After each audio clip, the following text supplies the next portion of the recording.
Hola, buenas tardes a todos. Vamos a dar inicio al webinar. En primer lugar, agradecer, como no, el tiempo y la atención que nos prestáis esta tarde. Y sin más, cuestión práctica, tenéis un panel en el que podéis ir haciendo las preguntas que creáis oportunas y al final de la presentación intentaremos responderlas o comentar aquello que nos indiquéis. La sesión está dividida en dos partes. Una primera más breve que haré yo mismo, que es un poco el enfoque desde la perspectiva de la gestión de la seguridad. Y una segunda parte más extensa y más focalizada ya concretamente en las soluciones de seguridad que presentamos hoy y que iniciamos con las que iniciamos esta serie de seminarios. Y entrando ya en esta primera parte, he querido escoger esta viñeta de hace tiempo porque durante esta semana, preparando pues los contenidos y el discurso que íbamos a utilizar, pues alguien me decía, joder, los de seguridad en esto del cloud siempre vais por detrás, ¿no? Y un poco lo que discutimos es que no, que realmente el cloud es una tecnología, ahora ya no tan novedosa, pero ya establecida, pero que está evolucionando a gran velocidad, pero que en realidad, desde el punto de vista de gestión de la seguridad, no es tan novedoso, y entre ellos el tema de la identidad. La viñeta que os muestro es del año 1993. Ya entonces se detectaba que existía un problema con la identificación, la autenticación del usuario, con la autorización de los permisos. Ya entonces se ponía de manifiesto ese problema, ¿no? Y seguimos teniendo esos problemas. Nos cambian los entornos, cambian las tecnologías, pero los aspectos que preocupan al ámbito de gestión de la seguridad los mantenemos, ¿no? Se mantienen en el tiempo. Por eso la partida sigue en marcha. El juego no ha terminado y seguimos en esa misma escalada para gestionar aspectos de seguridad. Hace tiempo, los que llevéis mucho en esto de la informática o en temas de seguridad, cuando decías que te dedicabas a seguridad, siempre alguno te preguntaba, ¿y es seguro el sistema, poner en el subrayado el sistema que queráis, sistemas operativos, bases de datos, aplicaciones? Era esa pregunta de ¿es seguro? Y un poco nos salía la sonrisa por el concepto equivocado de si un sistema, una aplicación, una base de datos es intrínsecamente segura. Nuestro concepto es otro, es garantizar un nivel determinado de seguridad, un nivel de riesgo, y un poco esta pregunta quedó desfasada. De hecho, pues hace como mucho tiempo, quizá años, que nadie nos hace esta pregunta, ¿no? En cambio, nos encontramos ahora con idéntica pregunta respecto al cloud. Es decir, ¿es seguro el cloud? Si buscáis en Google, salen millones de referencias a artículos, a discusiones, a presentaciones, intentando determinar el mismo principio, si es seguro como tal el cloud. Y a los de seguridad pues nos vuelve a entrar la risa un poco, es decir, es que volvemos al concepto equivocado. Podemos tener un cloud con unas determinadas medidas de seguridad que garantizarán un determinado nivel de riesgo, ¿no? Y ese es el salto importante que desde gestión de la seguridad hacemos también en el entorno de cloud. El cloud es una tecnología, ahí podemos hablar de seguridad tecnológica, de aspectos relacionados, sí, con las características específicas de un entorno cloud, pero la visión de seguridad, la visión de la gestión desde el punto de vista más amplio, cubre más aspectos, cubre lo relacionado con el negocio y básicamente las tres líneas que hoy se trabajan desde las áreas de seguridad: el gobierno de la seguridad, la gestión del riesgo, y debido a que cada vez hay más presión legal por cumplir determinados aspectos relacionados con la seguridad, pues la línea de cumplimiento. Y sobre esas tres líneas nos movemos en tecnología de cloud y en el resto de tecnologías que van apareciendo, que se van incorporando al área operacional de las compañías, pero seguimos trabajando sobre los mismos principios, las mismas líneas de trabajo. Por tanto, esa pregunta de si es seguro el cloud, bueno, vamos a intentar matizarla e intentar dar desde esa capa superior a la tecnología cómo vemos el escenario tecnológico, ¿no? Y simplemente voy a apuntaros pues tres ideas que desde esta área de gestión, que es la que me corresponde dentro de Icertis, trabajamos específicamente también en el entorno de cloud. El primero es la gestión de riesgos, que es una de las líneas que aparecía, gobierno, riesgos y cumplimiento. En ese aspecto de gestión de riesgos, alguna vez habréis visto o alguien de seguridad os habla, bueno, pues el rollo que no sabemos de los activos, tienen amenazas, que aprovechan vulnerabilidades, provocan un impacto y todo eso lo traducimos a riesgo. Activos, aquello que tiene valor para la organización, el riesgo, que es eso, que ese valor que quiero tener controlado y tener en unos niveles que sean asumibles, aceptables por la compañía, y las salvaguardas o los controles que voy a poner para mitigar esos riesgos y mantenerlos en el nivel adecuado. Este es el esquema que veis, corresponde a la metodología Magritte, pero básicamente todas se mueven en las mismas ecuaciones de valoración. Los activos nos van cambiando, evolucionan con el operativo de la compañía, con la progresión de las soluciones TIC que van implantando, y sobre esos activos pues aplicamos unas determinadas salvaguardas que van a mantener el nivel de riesgo que consideramos adecuado. El primer aspecto, cuando lo aplicamos al cloud, los activos, a menudo pues podemos pensar hay una visión que es decir, lo tengo en cloud, pero no es tan simple el tener una solución, una parte del operacional en cloud. El cloud, pues ya conoceréis, hay diferentes modalidades, hay bueno, pues las tres que podéis ver, la infraestructura, la plataforma, el software, pero a partir de ahí hay muchas más variedades, variaciones, trajes a medida que diferentes proveedores pues, pueden llegar a construir para responder a las necesidades. Por tanto, no hay un cloud, una solución de cloud, sino que tenemos que pensar en cuál es la solución de cloud que yo tengo, porque eso me va a condicionar los activos sobre los cuales voy a tener que decidir niveles de seguridad, niveles de riesgo y sobre todo los controles de seguridad que voy a aplicar a esos activos. Por lo tanto, esa primera parte ya no es tan concreta, lo tengo en la nube y por tanto he trasladado todo mi operativo a la nube. No, en función del servicio que tenga, estaré delegando determinadas infraestructuras en otro modelo, pero sigo manteniendo un cierto nivel de responsabilidad sobre el resto de infraestructuras. ¿De acuerdo? Al final lo que tenemos que preguntarnos no es si el cloud es seguro, sino qué riesgos, pasar a ese escenario de riesgos, es decir, qué riesgos tiene mi solución en la nube. O sea, el escenario que yo necesito o que he generado para mi compañía, cuáles son los riesgos que lleva asociados ese particular escenario. Cuando conducimos un coche, automáticamente hacemos una evaluación de riesgos. Sabemos, en función del tipo de coche, pues si es un coche alto, pues cuidado con las curvas, cabecea más y el resto de ocupantes, si vamos rápido, pues van a acabar mareados. Si es un coche bajo, pues podemos apurar más, tenemos más adherencia. Toda esa evaluación de riesgos la hacemos en base al modelo de coche que llevamos. Pues nuestro modelo de cloud tiene que tener su particular análisis de riesgos. Y sobre todo la segunda parte, una vez analizados esos riesgos, ¿qué medidas de seguridad, qué controles tengo que aplicar para mantener el nivel de riesgo adecuado para mi empresa? ¿No? Y esto pues puede parecer fácil, decir, bueno, pues hago una lista, tengo unos controles, bueno, solo a título de escenario, estos son algunos, creo que está incompleta, de los posibles controles que podemos aplicar sobre un entorno cloud de Azure. Entonces, todos estos elementos tienen una función. Evidentemente, sería bueno tener un escenario con todos ellos, pero la realidad es que hay que determinar cuáles son los riesgos que es más interesante mitigar y aplicar los controles, en este caso, a partir de todo el material que me proporciona el proveedor, decidir qué controles son los más adecuados para mi particular escenario cloud.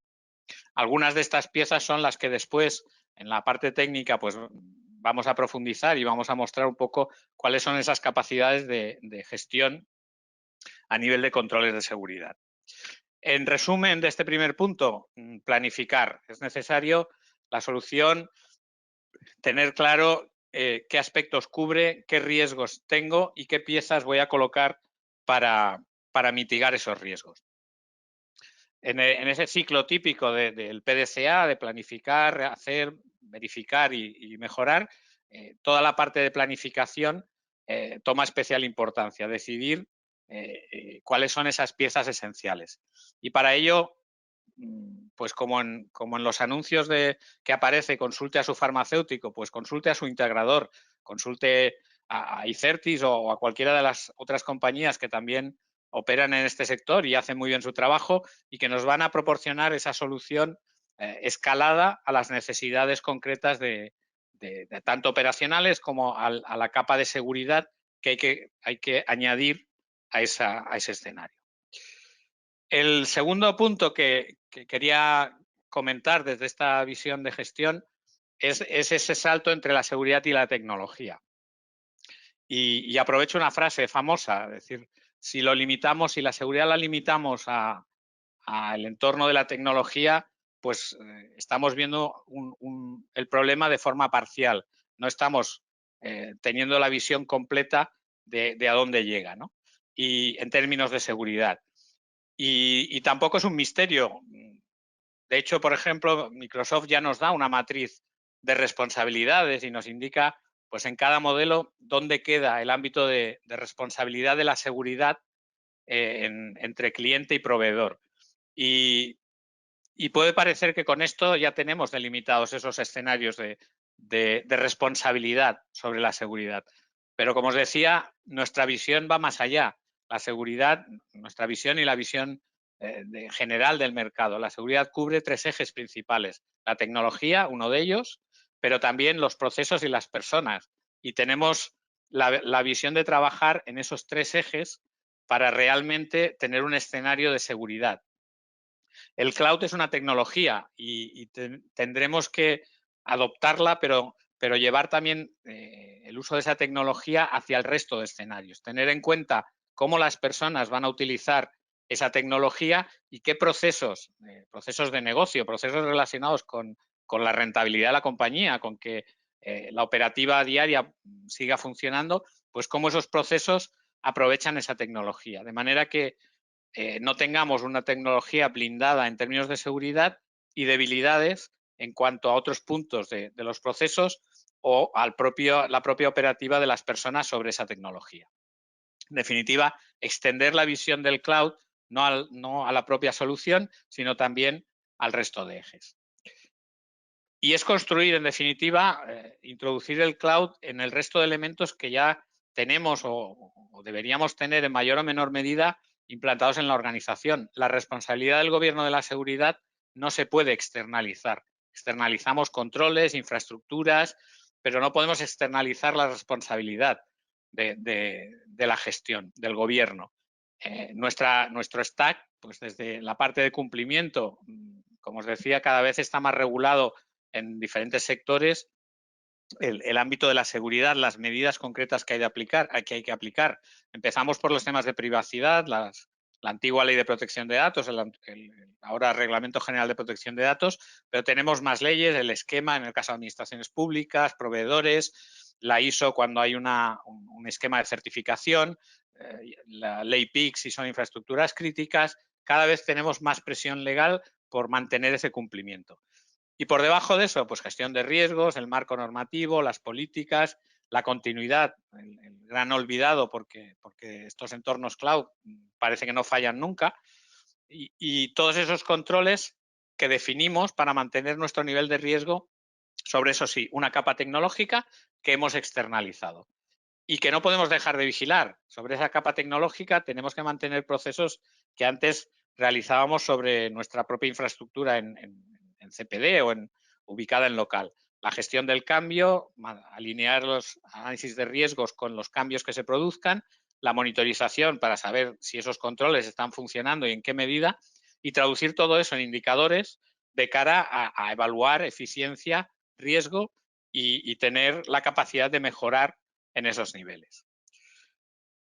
Y el tercer eje, la seguridad no es una foto estática. Toda esa definición que os comentaba no sirve si la hacemos al lanzar un proyecto o al definir un escenario y la consideramos estática. Todos sabemos que hoy en día la seguridad va cambiando, las circunstancias externas van cambiando y eso hace que nuestro escenario de riesgos tenga que ser reevaluado, pues casi no constantemente, pero sí de manera recurrente en función de ese escenario cambiante. La parte que hemos visto de las infraestructuras, de esa externalización en el esquema NIST clásico de los ejes de seguridad, nos proporciona esa parte de identificación de activos, de saber qué infraestructura tengo, la parte de protección que tengo que añadir a esa infraestructura para mantener niveles de riesgo adecuados, pero me quedan el resto de ejes. Me queda esa parte de detectar qué está pasando, saber qué está pasando en mi infraestructura. Eso me puede permitir ajustar aquellos procesos que salían antes en la diapositiva anterior de mejora continua, de saber si determinados cambios me afectan o no a mis niveles de seguridad y en el caso de que esa detección pues, genere indicadores de compromiso, tener escenarios de respuesta y recuperación. La seguridad en sí misma no es un fin, el cloud en sí mismo no es un fin. El fin es que los procesos de negocio se desarrollen de la manera más eficiente posible y en el caso de la seguridad, con el nivel de seguridad determinado por la compañía. Por tanto, nuestro objetivo tiene que ser poner mecanismos para responder a todo eso. Si es sobre infraestructuras cloud, hacerlo sobre ellas. Esa vigilancia la tenemos, por ejemplo, muy clara en términos de seguridad física. Estamos acostumbrados a instalaciones donde no basta con desplegar pues, cámaras y sensores de presencia, cerraduras inteligentes, biométricos. Sabemos que en el mercado hay cámaras falsas que uno pone y esa cámara no está tomando imágenes y tiene un efecto disuasorio, pero generalmente lo que interesa es que esos sensores, esas cámaras, haya un elemento, alguien, un centro de seguridad, personas que sean capaces de evaluar qué está pasando en función de la información que proporcionan esos sensores. Y a partir de ahí, si realmente se trata de un incidente, pues reaccionar, dar alerta, en el caso de seguridad física, pues avisar a las fuerzas y cuerpos de seguridad del Estado o generar las alarmas definidas.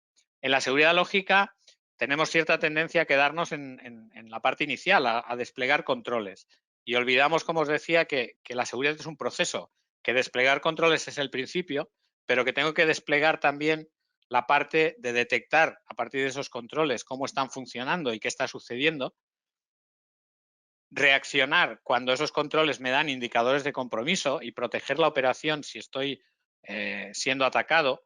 Y atacado lo asociamos muchas veces con alguien, con un hacker que está intentando hacer trastadas con mis servicios, pero hoy en día la mayor parte de los ataques son automáticos, se producen por softwares que van analizando escenarios y van buscando vulnerabilidades, detectan la forma de infectar o de comprometer determinados servicios y toda esta operación no hay ninguna intervención humana, se realiza automáticamente.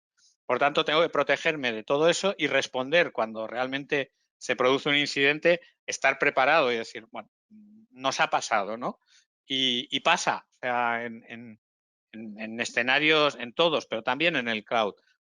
Hay montones de brechas de seguridad que se producen por sistemas que están ubicados en la nube. Está claro que la superficie de exposición de los sistemas en la nube es muy superior a la que tengo cuando esos sistemas están en un entorno más controlado. Por tanto, tenemos que prepararnos también para escenarios en que se produzcan esas brechas de seguridad. Puede ser por una configuración inadecuada de los controles o una ausencia, o puede ser por factores externos. Si aparece una vulnerabilidad y aparecen con frecuencia y muchas veces son lo que se llama un zero day, tengo una ventana de tiempo en que mis sistemas van a ser vulnerables. Y como os decía, al desplegar una actuación de manera automática, las probabilidades de que esos sistemas se vean comprometidos en ese escenario es muy elevada. Por tanto, además de preparar todo mi escenario, de añadir controles, tengo que prepararme también para cuando pase algo, para cuando tenga un incidente, porque es muy probable que en algún momento tenga un incidente de este tipo. Y el gran olvidado que os comentaba, cuando pasa un desastre o un incidente, o simplemente tengo que desconectar una serie de sistemas para que eso no suceda, porque no tengo una resolución pues, de esa vulnerabilidad o de ese ámbito, tener ese plan de continuidad de negocio. Es decir, los escenarios cloud tenemos la gran suerte que nos dan unas garantías de disponibilidad seguramente desconocidas e inalcanzables en otro tiempo. Hoy en día hablamos de 99,9%. Bueno, cuando eso por algún motivo no esté disponible, tenemos que tener la respuesta para el negocio. ¿Qué hacer? ¿Qué nos puede pasar? ¿Qué escenario de incidente puedo tener? ¿Qué haré si me encuentro en esa situación? Y cómo, cuando esta situación transitoria termine, cómo voy a recuperar los procesos de negocio. En definitiva, como veis, estamos aplicando los mismos principios de gestión de seguridad de otros entornos al entorno cloud. De hecho, el NIST recomienda entre los ejes sobre los que tiene que balancearse la seguridad de un entorno cloud son idénticos a los de otros sistemas y sigue hablando pues, de esa disponibilidad, de respuesta, de la identidad, que es lo que hoy vamos a abordar, de la parte de arquitectura más relacionada con una concreta solución tecnológica, pero también los escenarios de más alto nivel que os comentaba, el cumplimiento en legal y normativo y la parte de gobierno, de esa gestión del riesgo corporativo. Y estos son los tres ejes sobre los que quería haceros estos apuntes y pivotamos. Gobierno, gestión de riesgos y cumplimiento. Y un último punto, un último apunte que siempre hemos de tener presente y no perder de vista, y es que al final hay un usuario detrás. El teclado, el ratón están en manos de un usuario que no podemos olvidar y que como dice esa frase, nos puede destrozar toda una estrategia con una acción por desconocimiento. Me gusta, hay un anuncio que dice un clic, un solo clic del empleado puede provocar el crack de toda una empresa, ¿no? Tenemos que rodear toda nuestra solución cloud de esa formación, concienciación, capacitación de los empleados, de las personas que van a utilizar esas tecnologías. De otra manera, desplegaremos un montón de controles y dejaremos abierta una puerta, y de hecho es la puerta por donde hoy más incidentes de seguridad se están produciendo y invalidarán pues, un montón de controles tecnológicos. Vale, pues nada, vamos a hablar un poquito como decía de Manel, vamos a hablar de la parte de identidad y vamos a ver cómo podemos ayudar, ¿de acuerdo? O ver qué opciones tenemos a nivel de tecnología dentro de los servicios cloud de Microsoft, no solo Azure, sino también todos los servicios de Office 365, M365, de acuerdo, asociados. ¿Cómo podemos hacer esa gestión de la parte de identidad, ¿vale? Si nos vamos a la casilla de seguridad a nivel de Microsoft, que podéis consultar en cualquier página de acuerdo de Microsoft, os dais cuenta que la parte de identidad es un cuadrito muy pequeño dentro de las diferentes opciones de seguridad. Primero eso señala Manuel, ¿vale? Y dentro de esas opciones de identidad tenemos diferentes herramientas que vamos a poder utilizar y que están íntimamente, vamos a llamarlo así, relacionadas entre sí, ¿vale? Es decir, que tiene una asociación directa, ¿vale? De una herramienta como otra. Y vamos a empezar por algo que yo creo que a todos tiene que sonar, ¿no? Y yo pongo así porque la versión 2000 de Windows 2000 fue la primera que surgió con el directorio activo, ¿de acuerdo? Como tal.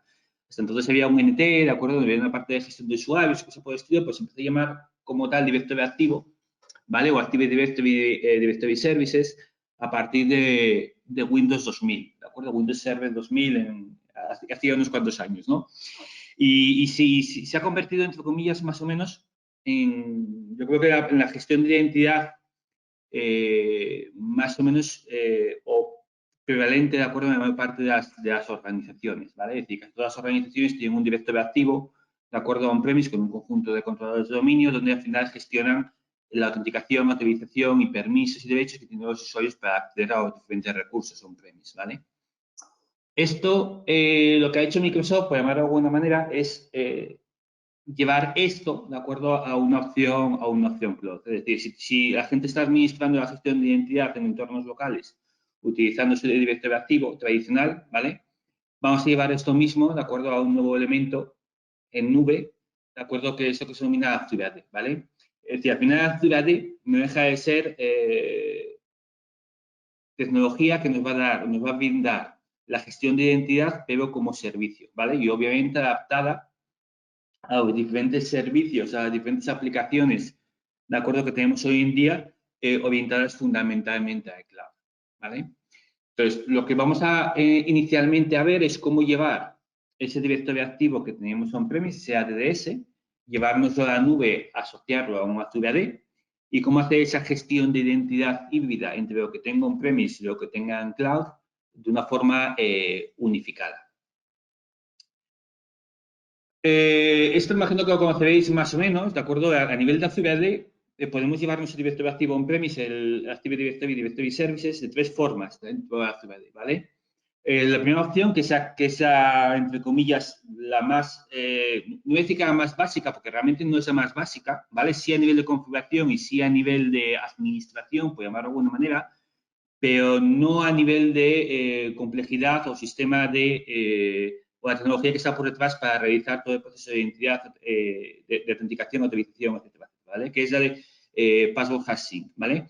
Password Hashing lo que consiste en llevar los usuarios y grupos que quiero sincronizar, ¿de acuerdo?, con Azure AD y que voy a utilizar dentro de mis servicios en cloud, ¿vale? Y sincronizar tanto la parte, llamarlo así, la parte de usuario como las contraseñas correspondientes a cada uno de los usuarios, ¿vale? Sincroniza mediante lo que se denomina la utilización de hashes, ¿de acuerdo? Bueno, hashes, ¿de acuerdo?, para hacer que la seguridad de la contraseña sea alta, ¿no? Y que al final quede, entre comillas, quede cifrada, ¿vale?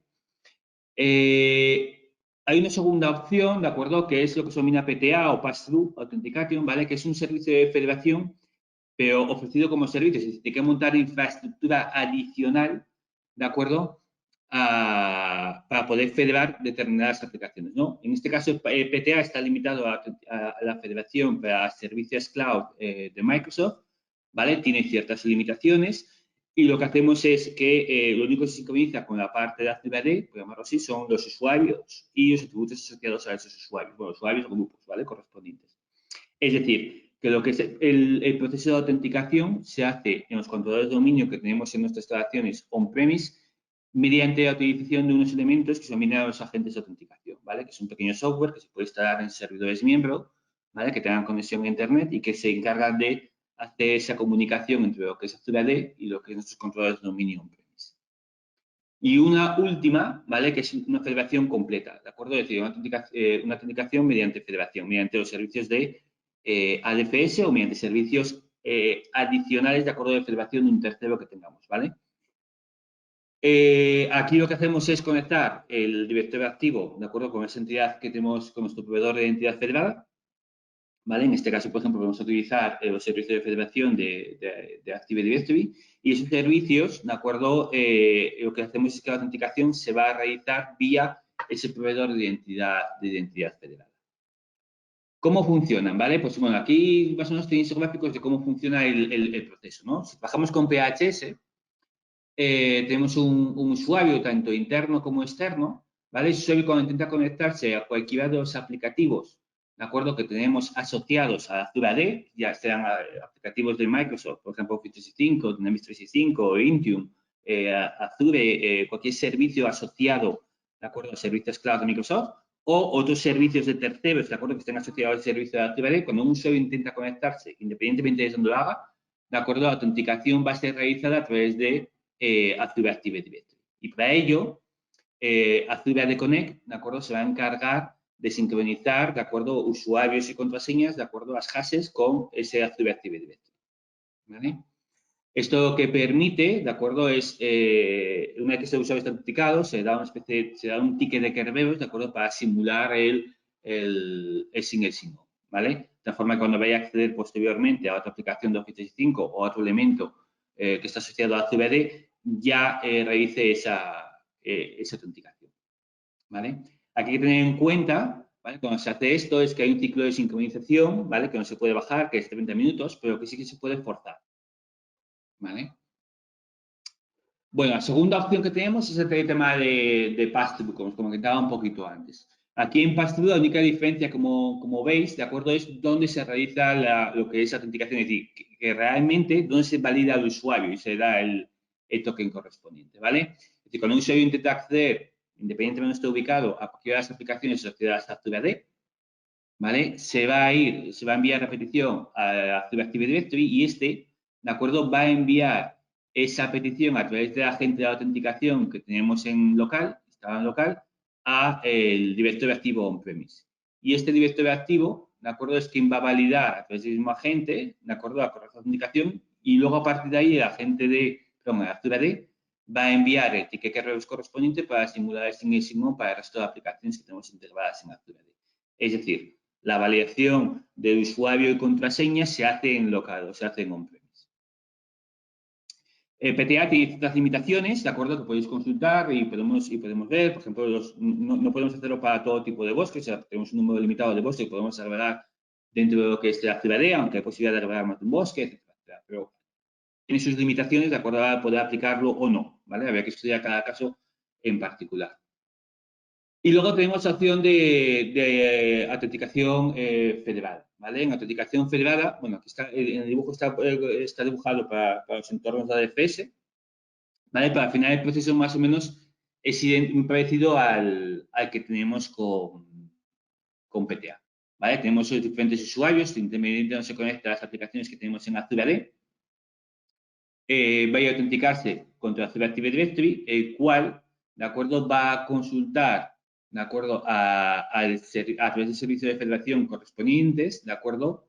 Ya que el usuario tiene que meterse dentro de la página correspondiente que tengamos de servicio de federación y va a hacer la autenticación contra el directorio activo que tenemos en on-premise, ¿vale? La vuelta se vuelve a Azure AD, ¿de acuerdo? Para validar, ¿de acuerdo? Lo que es el acceso correspondiente. Pero el acceso en sí, es decir, el usuario cuando mete el usuario y la contraseña, mejor dicho, mete la contraseña, la está metiendo dentro de los servicios de federación, ¿de acuerdo? Que tenemos montado para hacer la validación correspondiente, ¿vale?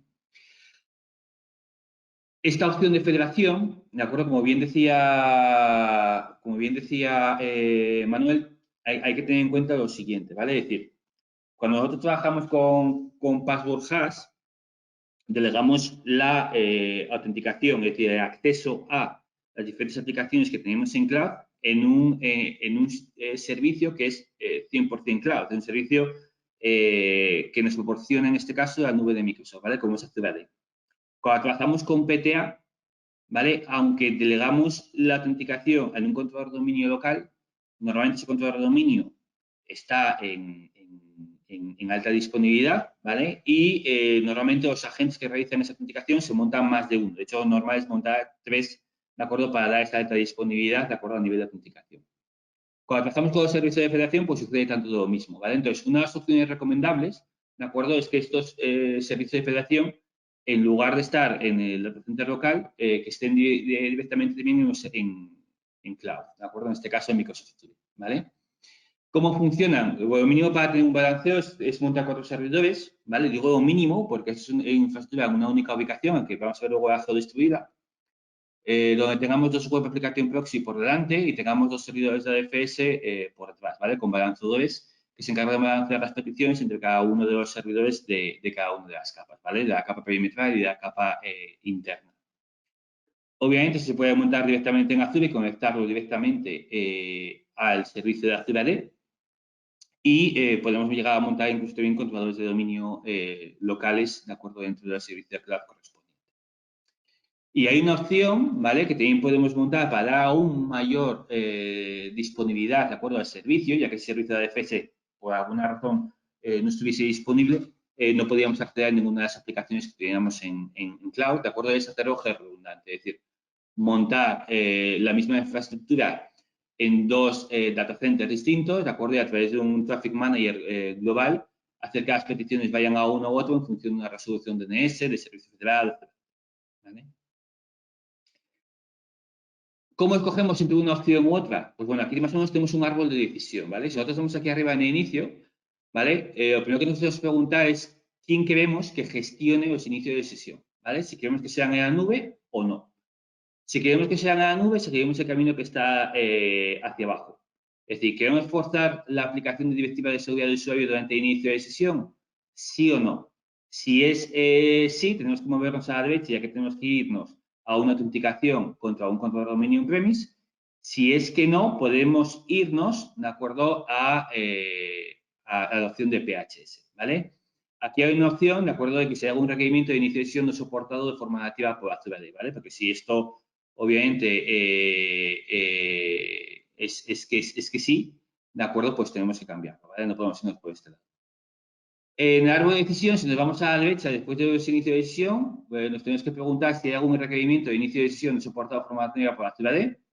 Si la acción es no, podernos irnos a la acción de PTA y en función de si necesitamos o no de State Recovery, para PTA podemos montar o bien PTA con Single Sign-On, ¿de acuerdo? Que es la opción sin State Recovery, o la opción, ¿de acuerdo? Que es PTA con Single Sign-On, pero con salvaguarda de PHS, ¿de acuerdo? Esta salvaguarda, que podemos llegar a montar a un momento determinado, es decir, montar pass-through, de tal forma que la autenticación sea en on-premise y en el caso de que falle, poder trabajar con PHS, es un cambio que se debe realizar de forma manual. Es decir, no es automático a día de hoy. Es decir, tenemos que irnos a la ciudad de Connect en el asistente de configuración de la ciudad de Connect y ahí cambiar la opción de acuerdo para crear PHS.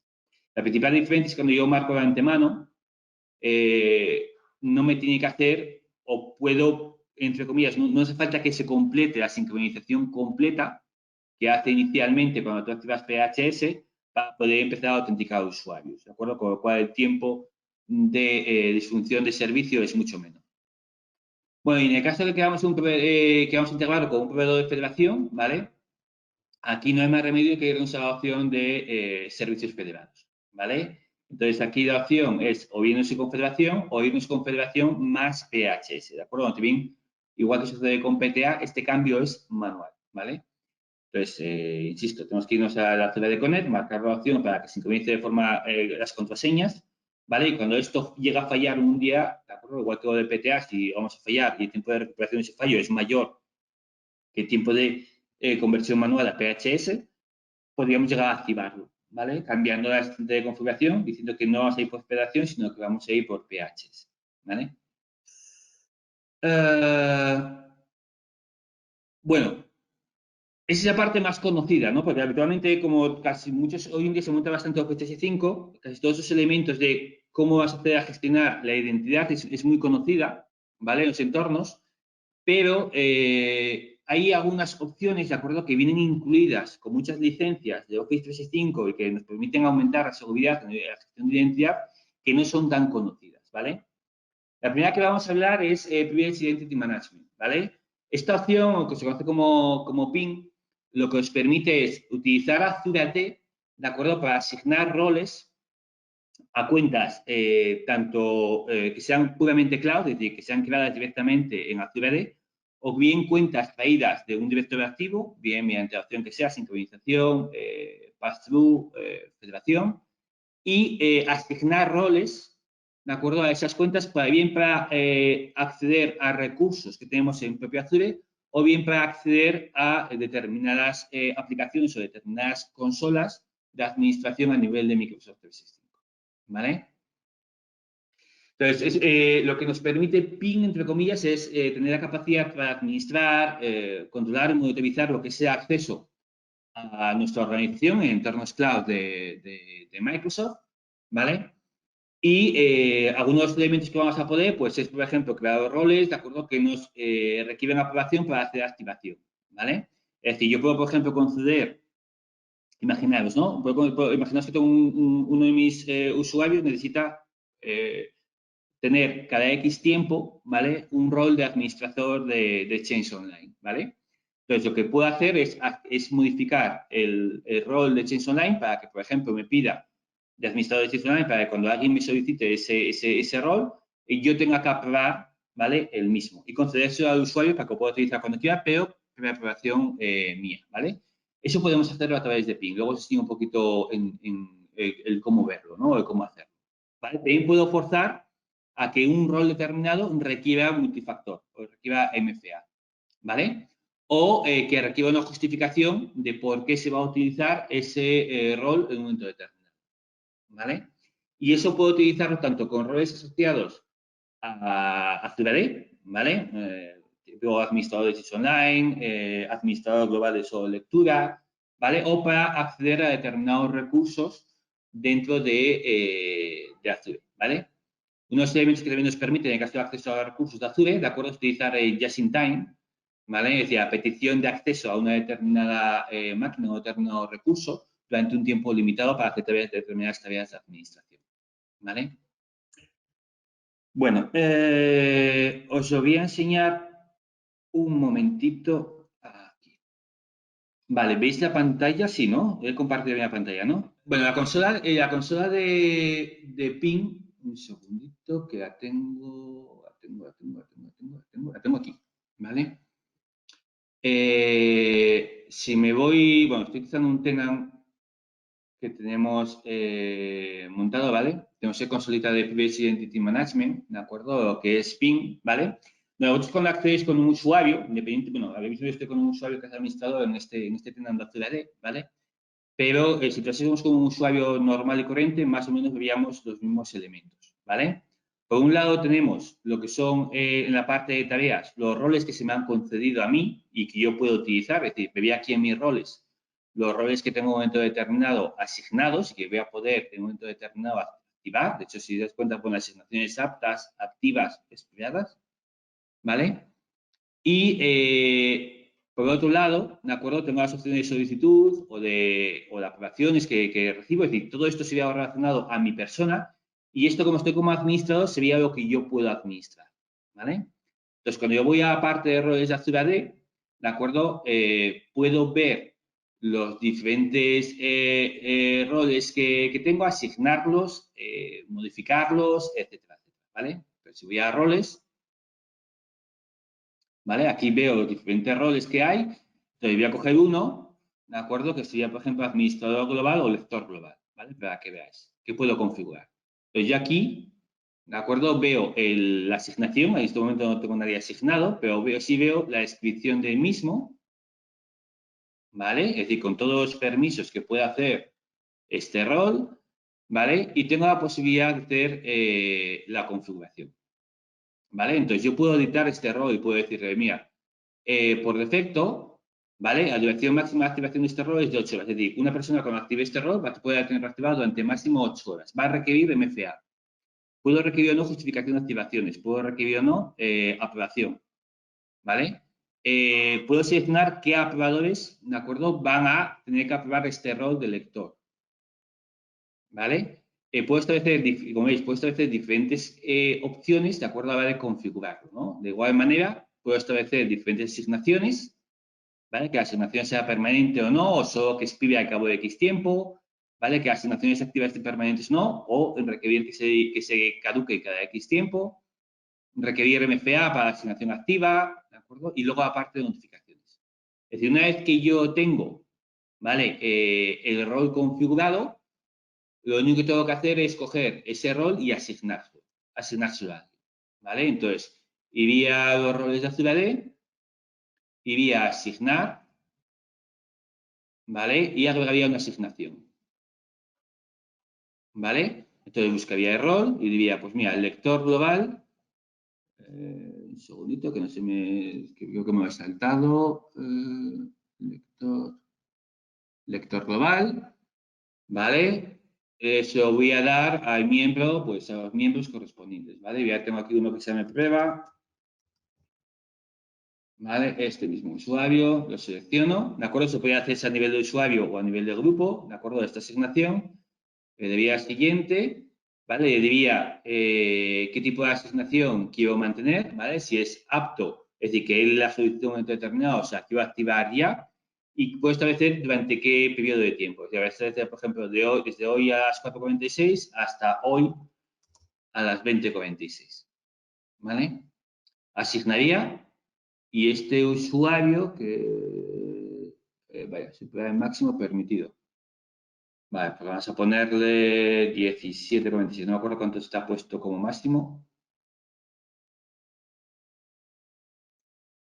2022, perdón, es que estaba viendo la fecha, vale. Ya me parece muy raro que fuese que superase tal. Asigno, ¿vale? Y ya tendría asignado el rol a este usuario, ¿vale? Entonces, el usuario cuando inicie sesión, ¿vale? Que este usuario con prueba web, a ver si no me hace falta iniciar sesión. Pues, espera un segundito, voy a cerrar, voy a Privilege Identity, a ver si me deja. Privilege Identity Management, ¿vale? Mis roles. Mira, ya veis que aparece, a este usuario aparece rol ya asignado, entonces tengo la opción, ¿de acuerdo?, de activar el rol. Automáticamente, una vez que lo tengo activado, ese usuario cogería el rol correspondiente, ¿vale?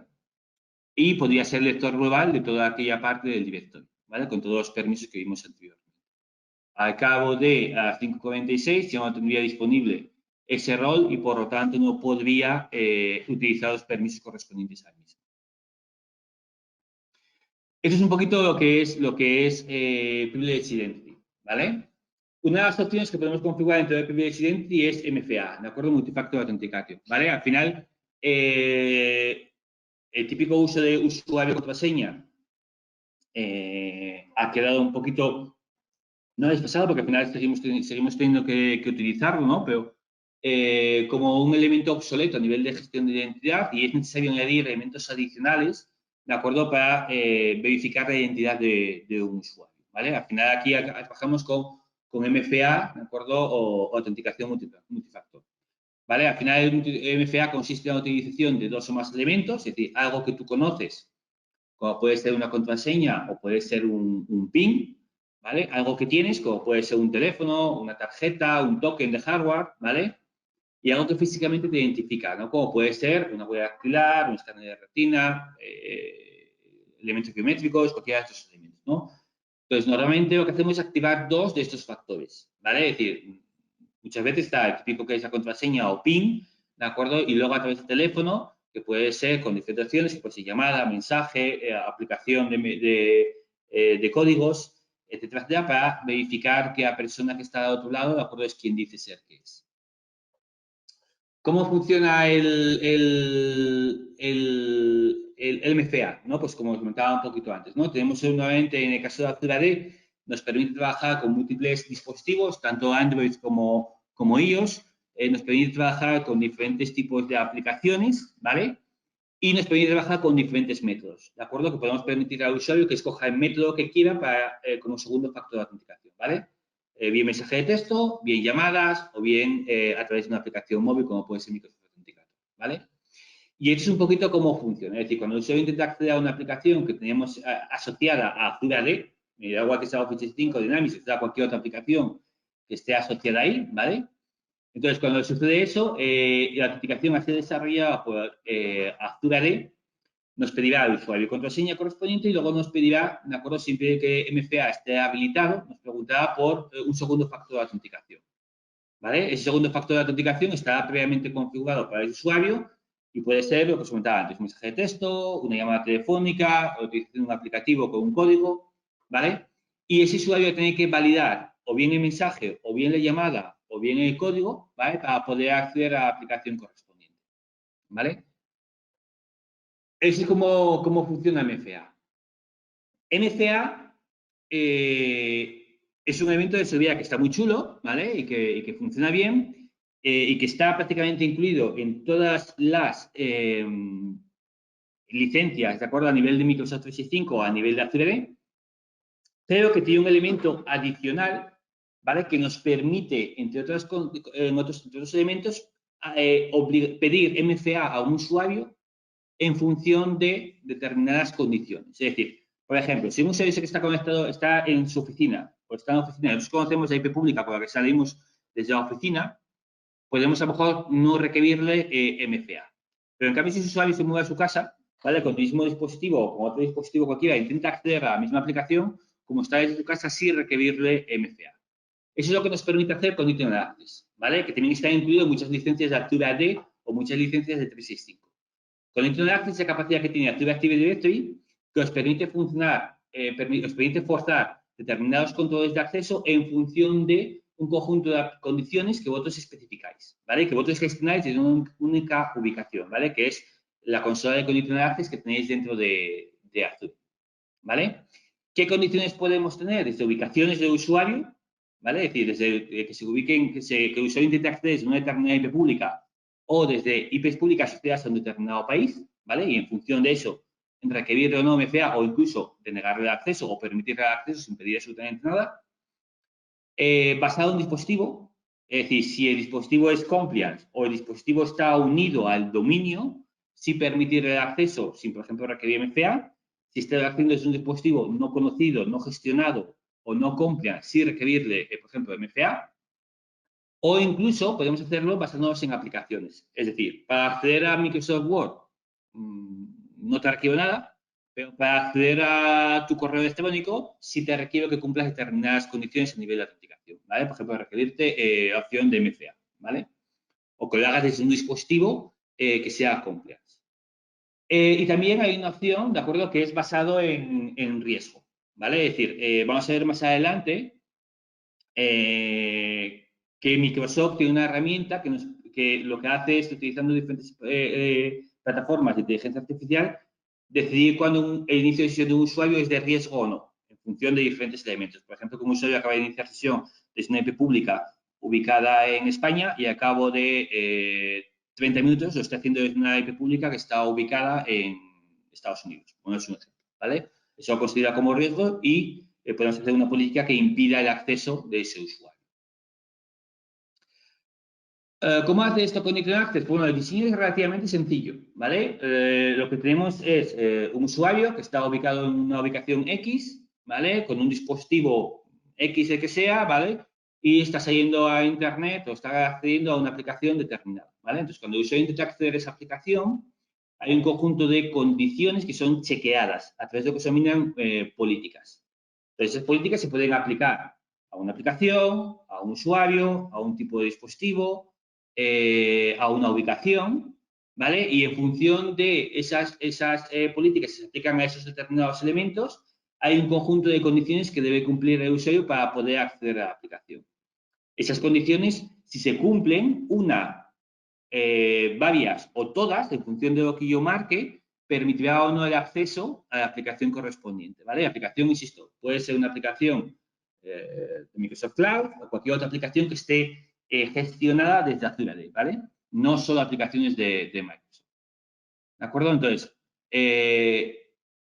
cuando se cumplen las condiciones que sean, ¿de acuerdo? Pues permitirá el acceso, ¿vale? Entonces, entre las directivas que podemos marcarle para cumplir, ¿de acuerdo? Podemos obligar al usuario a requerir MFA, ¿de acuerdo? De requerir que el equipo sea de tipo compliance, ¿de acuerdo? Que solo sea determinadas aplicaciones que hemos marcado, etcétera, etcétera. Bueno, entonces, ¿cómo funciona el Conditional Access? Pues hay un conjunto de asignaciones, que es la aplicación de lo que es la directiva. Hay un conjunto de condiciones, que es la evaluación en sí de la directiva, y hay un conjunto de controles que son los que aplican restricciones. Al final se asigna, por ejemplo, para acceder a Chase, imaginaos, vamos a hacer lo siguiente, para poder acceder al correo, tú tienes que hacerlo desde un dispositivo seguro y además tienes que hacerlo mediante MFA, ¿vale? Entonces, la asignación sería una aplicación, que sería Exchange Online. Las condiciones sería desde un dispositivo compliance, ¿vale? Y el control sería requerir MFA, ¿de acuerdo? Para poder acceder al mismo. Bueno, ¿cómo es esto? Pues mira, os voy a enseñar Conditional Access, ¿vale? Y os voy a enseñar alguna directiva, un ejemplo de directiva que podemos llegar a configurar, ¿vale? Cuando nosotros montamos una directiva en Conditional Access, obviamente hay que dar un ejemplo, hay que dar un nombre, ¿vale? Y tenemos que asignarla, ¿de acuerdo?, a diferentes elementos. Y hay una opción que pone tareas y hay una opción que pone controles de acceso, ¿vale? Entonces aquí podemos asignarla bien a usuarios, ¿de acuerdo? Que puede ser ninguno, todos los usuarios, ¿vale? Y luego dentro de todos los usuarios podemos incluso marcar unos determinados usuarios y grupos que yo puedo marcar, solo usuarios que sean externos e invitados, o incluso por roles, es decir, que tengan un determinado rol dentro de Azure, ¿vale? Y luego puedo marcar exclusiones, ¿vale? Yo mismo puedo hacerlo. Las exclusiones puedo marcarlas por usuarios, grupos, roles, etcétera, etcétera. Si no quiero hacerlo por usuario, de la forma que voy a incluir todos los usuarios, luego puedo hacerlo por aplicaciones. Entonces, podría, por ejemplo, marcar todas las aplicaciones de la nube, o puedo seleccionar un conjunto de aplicaciones y aquí en seleccionar marcar las aplicaciones a las que quiero aplicar. Por ejemplo, si fuese Exchange, ¿vale? Marcaría la opción de Exchange Online y ya tendría o ya aplicaría el acceso, ¿de acuerdo? La condición para el acceso a Exchange Online, ¿vale? Aquí marcaríamos, podemos configurar las condiciones, es decir, qué condiciones que se deben cumplir, ¿vale? Si queremos utilizar la parte de gestión de riesgos, serían estas dos primeras, ¿de acuerdo? De usuario y de inicio de sesión. Si quiero utilizar el tema de plataformado, podría utilizar cualquiera de estas opciones, ¿de acuerdo? Es decir, configurar, voy a decirle que sí y voy a decirle que solo se pueda conectar desde dispositivos Windows, ¿vale? Pues es una condición que yo estoy marcando, ¿vale? Y ubicaciones puedo decirle, ¿de acuerdo? Puedo configurar diferentes ubicaciones y podría configurar lo que se llaman ubicaciones de confianza o unas determinadas ubicaciones, ¿vale? Y aquí marca, ¿vale? Y luego los controles de acceso, ¿vale? Conceder, entonces aquí puedo marcar, vale, quiero requerir MFA y quiero requerir que el dispositivo sea compatible. Entonces, para requerir, por ejemplo, que el dispositivo sea compatible, necesitaré en un momento determinado tener configurado Intune, ¿vale? Y asociar ese dispositivo a Intune y la comprobación de MFA sería directa, ¿vale? A través de ese usuario tendría que tener MFA para poder conectarse. Y luego, si veis aquí abajo, ahí tengo que poner habilitar directiva y aquí puedo, porque a la vez de aplicar esto, bueno, hay que tener cierto cuidado a la hora de aplicarlo, ¿vale? Ya que podemos dejar sin acceso a determinados usuarios, por ejemplo, imaginaos que requerimos MFA y el usuario no tiene configurado MFA. ¿Cómo acceder a la aplicación si no tiene configurado el propio MFA?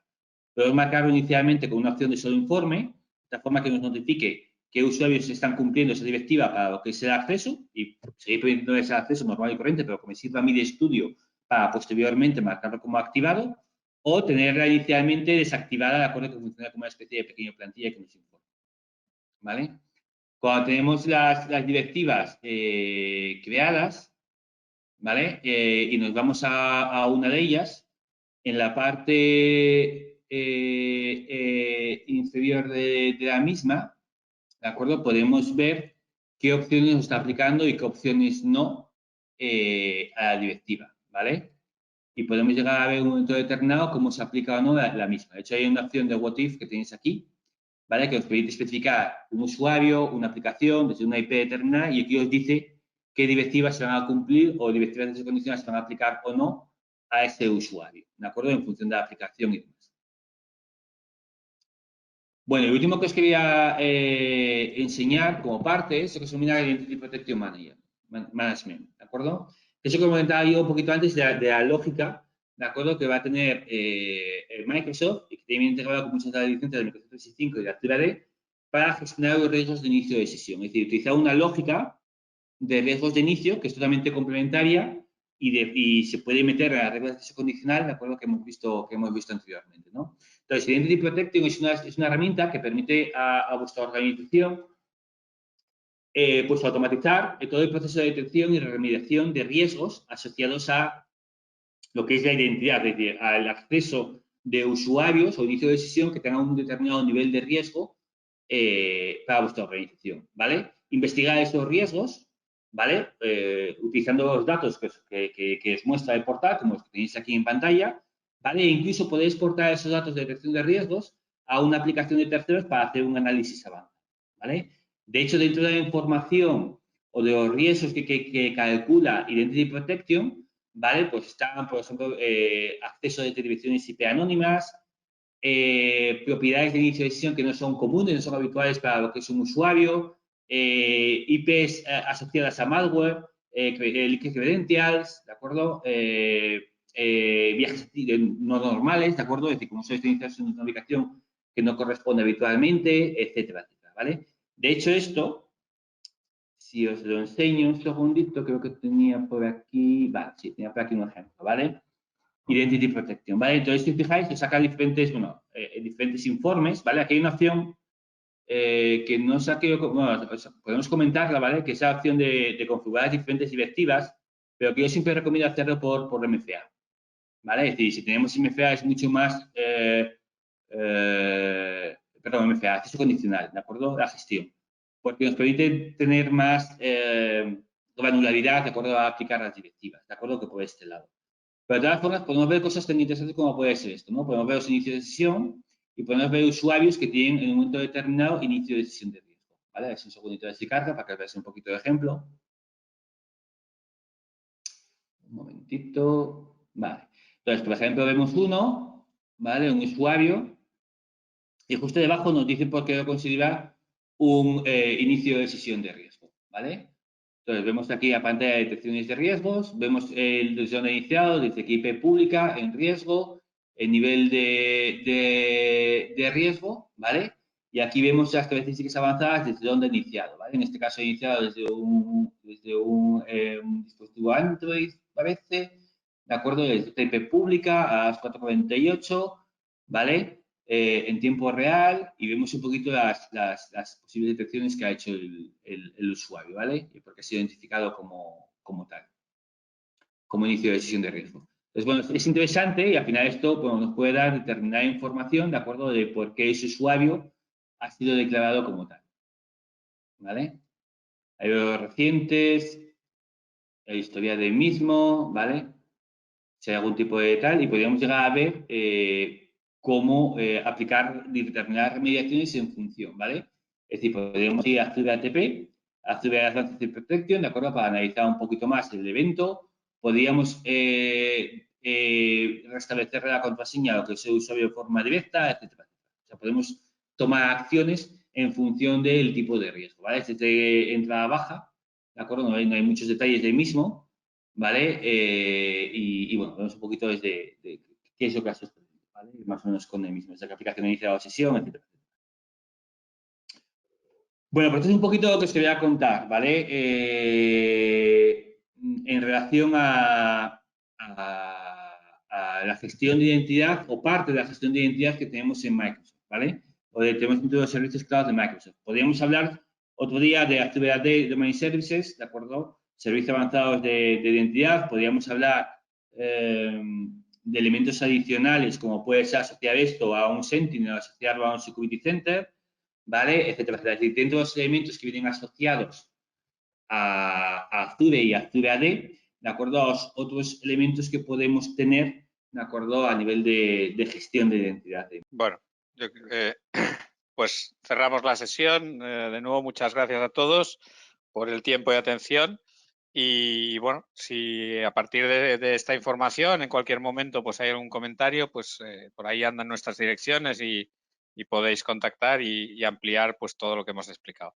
Gracias a todos y muy buenas tardes.